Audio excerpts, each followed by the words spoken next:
अथ द्वितीयोऽध्यायः सांख्ययोगः।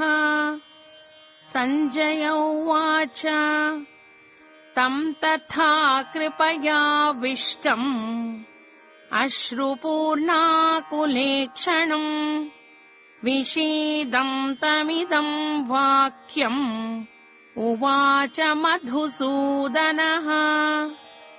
श्रीभगवानुवाच कुतस्त्वाकश्मलमिदम् विषमे समुपस्थितम् अनार्यजुष्टमस्वर्ग्यम् अकीर्तिकरमर्जुन। क्लैब्यम् मास्मगमः पार्थ नैतत्त्वय्युपपद्यते। क्षुद्रम् हृदय दौर्बल्यम् त्यक्त्वोत्तिष्ठ परन्तप। अर्जुन उवाच कथम् भीष्ममहम् सङ्ख्ये द्रोणम् च मधुसूदन इषुभिः प्रतियोत्स्यामि पूजार्हावरिसूदन। गुरून् हत्वा हि महानुभावान् श्रेयो भोक्तुम् भैक्ष्यमपीह लोके। हत्वार्थकामांस्तु गुरूनिहैव भुञ्जीय भोगान् रुधिरप्रदिग्धान्। न चैतद्विद्मः कतरन्नो गरीयः यद्वा जयेम यदि वा नो जयेयुः। यानेव हत्वा न जिजीविषामः तेव स्थिताः प्रमुखे धर्तराष्ट्राः। कार्पण्यदोषोपहतः स्वभावः पृच्छामि त्वाम् धर्मसम्मूढचेताः। यच्छ्रेयस्यान्निश्चितम् ब्रूहि तन्मे शिष्यस्तेऽहम् शाधि माम् त्वाम् प्रपन्नम्। न हि प्रपश्यामि ममापनुद्यात् यच्छोकमुच्छोषणमिन्द्रियाणाम् अवाप्य भूमावसपत्नमृद्धम् राज्यम् सुराणाम् अपि चाधिपत्यम्। सञ्जय उवाच एवमुक्त्वा हृषीकेशम् गुडाकेशः परन्तपः न योत्स्य इति गोविन्दम् उक्त्वा तूष्णीम् बभूवः। तमुवाच हृषीकेशः प्रहसन्निव भारत सेनयोरुभयोर्मध्ये विषीदन्तमिदम् वचः। श्रीभगवानुवाच अशोच्यानन्वशोचस्त्वम् प्रज्ञावादांश्च भाषसे गतासूनगतासूंश्च नानुशोचन्ति पण्डिताः। न त्वेवाहम् जातु नासम् न त्वम् नेमे जनाधिपाः न चैव न भविष्यामः सर्वे वयमतः परम्। देहिनोऽस्मिन् यथा देहे कौमारम् यौवनम् जरा तथा देहान्तरप्राप्तिः धीरस्तत्र न मुह्यति। मात्रा स्पर्शास्तु कौन्तेय शीतोष्णसुखदुःखदाः आगमापायिनो नित्याः तां स्थितिक्षस्व भारत। यं हि न व्यथयन्त्येते पुरुषम् पुरुषर्षभ समदुःखसुखम् धीरम् सोऽमृतत्वाय कल्पते। नासतो विद्यते भावः नाभावो विद्यते सतः उभयोरपि दृष्टोऽन्तः त्वनयोस्तत्त्वदर्शिभिः अविनाशि तु तद्विद्धि येन सर्वमिदं ततम् विनाशमव्ययस्यास्य न कश्चित् कर्तुमर्हति अन्तवन्त इमे देहाः नित्यस्योक्ता शरीरिणः अनाशिनो प्रमेयस्य तस्माद्युध्यस्व भारत ययेनं वेत्ति हन्तारम् यश्चैनं मन्यते हतम् उभौ तौ न विजानीतो नायं हन्ति न हन्यते न जायते म्रियते वा कदाचित् नायं भूत्वा भविता वा न भूयः अजो नित्यः शाश्वतोऽयं पुराणः न हन्यते हन्यमाने शरीरे वेदा विनाशिनं नित्यं ययेनमजमव्ययम् कथं स पुरुषः पार्थ कं घातयति हन्तिकम् वासांसि जीर्णानि यथा विहाय नवानि गृह्णाति नरोपराणि तथा शरीराणि विहाय जीर्णानि अन्यानि संयाति नवानि देहि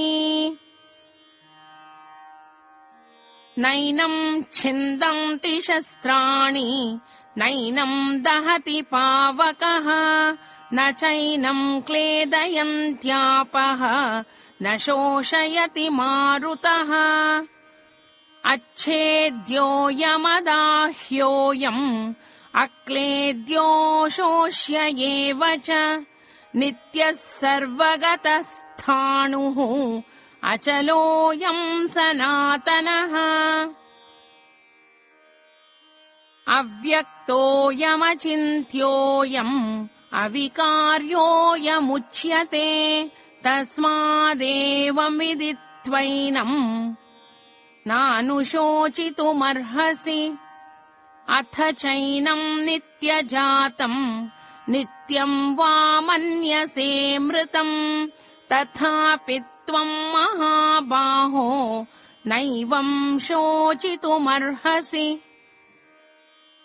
जातस्य हि ध्रुवो मृत्युः ध्रुवं जन्म मृतस्य च तस्मादपरिहार्येऽर्थे न त्वं शोचितुमर्हसि अव्यक्तादीनि भूतानि व्यक्तमध्यानि भारत अव्यक्तनिधनान्येव तत्र का परिदेवना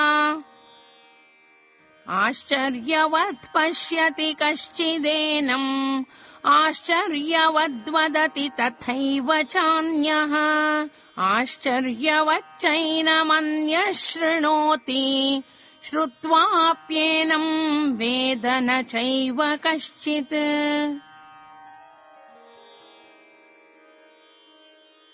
देहि नित्यमवध्योऽयम् देहे सर्वस्य भारत तस्मात् सर्वाणि भूतानि न त्वं शोचितुमर्हसि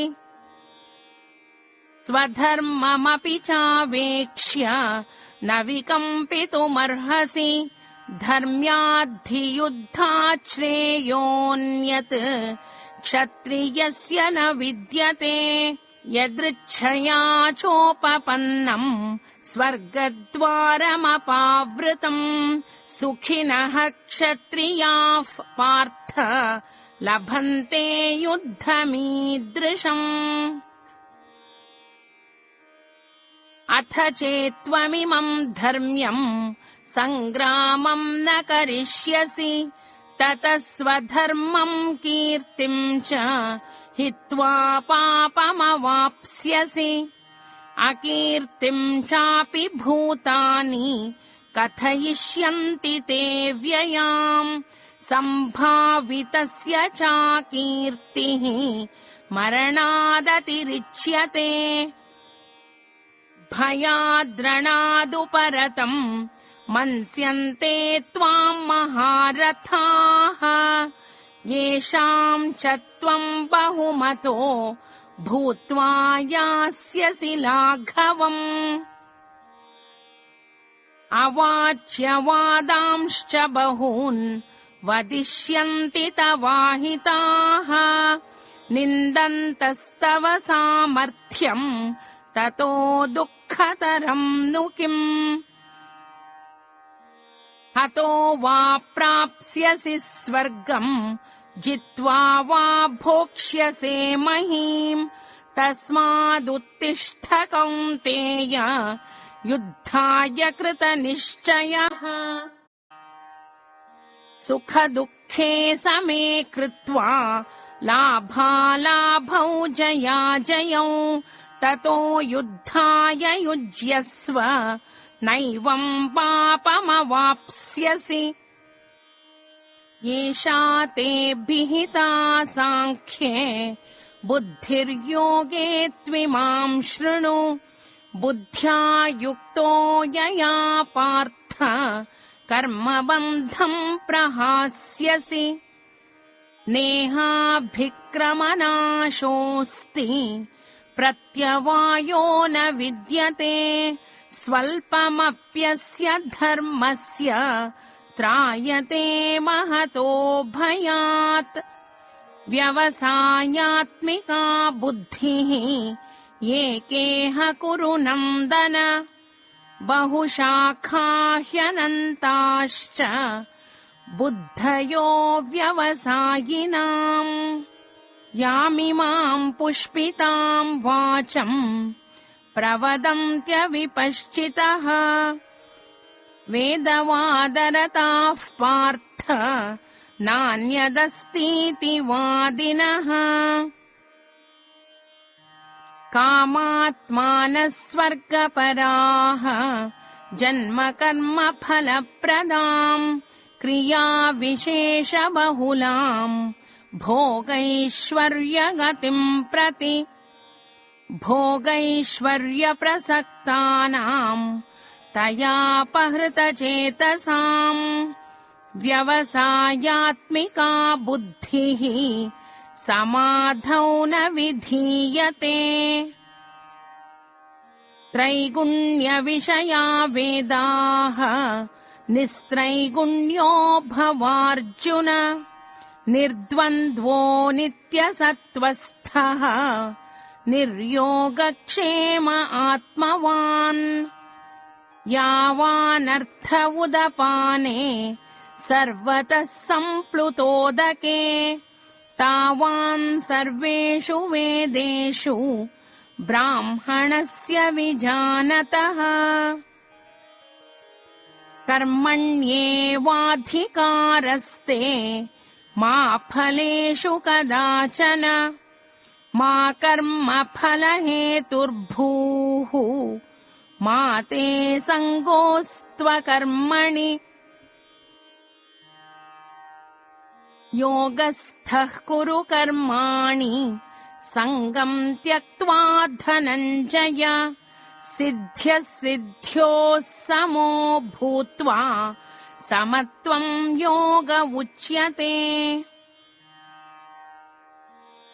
दूरेण ह्यवरम् कर्म बुद्धियोगाद्धनञ्जय बुद्धौ शरणमन्विच्छ कृपणाः फलहेतवः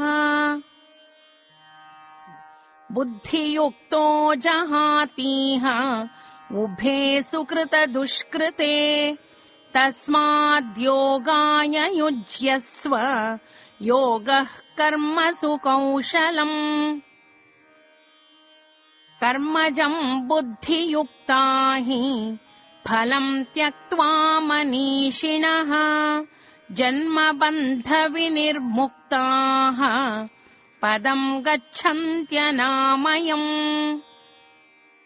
यदा ते मोहकलिलम् बुद्धिर्व्यतितरिष्यति तदा गन्तासि निर्वेदम् श्रोतव्यस्य श्रुतस्य च श्रुतिविप्रतिपन्ना ते यदा स्थास्यति निश्चला समाधावचला बुद्धिः तदा योगमवाप्स्यसि।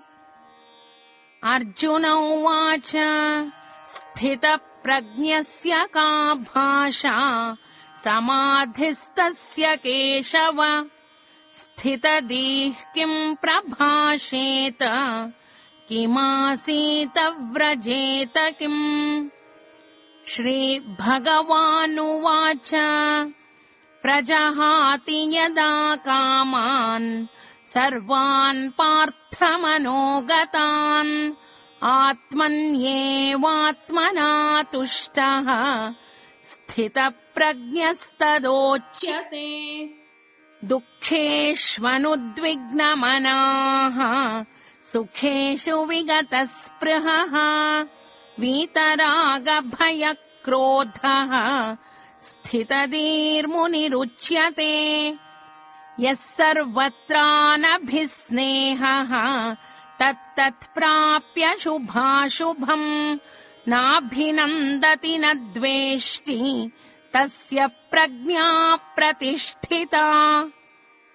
यदा संहरते छायम् कूर्मोऽङ्गानीव सर्वशः इन्द्रियाणीन्द्रियार्थेभ्यः तस्य प्रज्ञा प्रतिष्ठिता। विषया विनिवर्तन्ते निराहारस्य देहिनः रसवर्जम् रसोऽप्यस्य परम् दृष्ट्वा निवर्तते। यततो ह्यपि कौन्तेय पुरुषस्य विपश्चितः इन्द्रियाणि प्रमाथीनि हरन्ति प्रसभम् मनः तानि सर्वाणि संयम्य युक्त आसीत मत्परः वशे हि यस्येन्द्रियाणि तस्य प्रज्ञा प्रतिष्ठिता। ध्यायतो विषयान् पुंसः सङ्गस्तेषूपजायते सङ्गात् सञ्जायते कामः कामात् क्रोधोऽभिजायते क्रोधात् भवति सम्मोहः सम्मोहात् स्मृतिविभ्रमः स्मृतिभ्रंशात् बुद्धिनाशो बुद्धिनाशात् प्रणश्यति। रागद्वेषवियुक्तैस्तु विषयान् इन्द्रियैश्चरन् आत्मवश्यैर्विधेयात्मा प्रसादमधिगच्छति। प्रसादे सर्वदुःखानां हानिरस्योपजायते प्रसन्नचेतसो ह्याशु बुद्धिः पर्यवतिष्ठते। नास्ति बुद्धिरयुक्तस्य न चायुक्तस्य भावना न चाभावयतः शान्तिः अशान्तस्य कुतः सुखम्। इन्द्रियाणाम् हि चरताम् यन्मनोऽनुविधीयते तदस्य हरति प्रज्ञाम् वायुर्नावमिवाम्भसि। तस्माद्यस्य महाबाहो निगृहीतानि सर्वशः इन्द्रियाणीन्द्रियार्थेभ्यः तस्य प्रज्ञा प्रतिष्ठिता। या निशा सर्वभूतानां तस्यां जागर्ति संयमी यस्यां जाग्रति भूतानि सा निशा पश्यतो मुनेः। आपूर्यमाणमचलप्रतिष्ठम् समुद्रमापः प्रविशन्ति यद्वत् तद्वत्कामायम् प्रविशन्ति सर्वे स शान्तिमाप्नोति न कामकामी विहाय कामान्यः सर्वान् पुमांश्चरति निःस्पृहः निर्ममो निरहङ्कारः स शान्तिमधिगच्छति एषा ब्राह्मी स्थितिः पार्थ नैनाम् प्राप्य विमुह्यति स्थित्वा स्यामन्तकालेऽपि ब्रह्मनिर्वाणमृच्छति। ॐ तत्सत् इति श्रीमद्भगवद्गीतासु उपनिषत्सु ब्रह्मविद्यायाम् योगशास्त्रे श्रीकृष्णार्जुनसंवादे सांख्ययोगो नाम द्वितीयोऽध्यायः।